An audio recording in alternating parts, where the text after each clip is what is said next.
আজকে আবার সাহিত্যিক একজন মেয়ের কথা বলবো।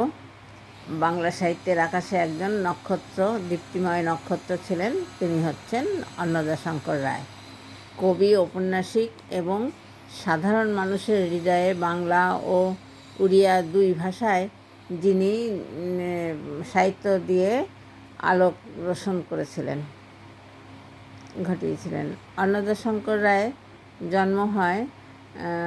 জন্মগ্রহণ করেন 15ই মার্চ 1904 সালে ভারতের ধেনকাল, বর্তমানে এটার নাম হচ্ছে উড়িষ্যা। তার পৈতৃক বাড়ি হুগলি জেলার কোট্রাঙে। বাবা নিমাইচরণ রায় আর মার নাম হচ্ছে হেমনলিনী। শৈশবে সাহিত্য তার আগ্রহ গড়ে ওঠে। সাহিত্যে তার শৈশব থেকেই গড়ে ওঠে।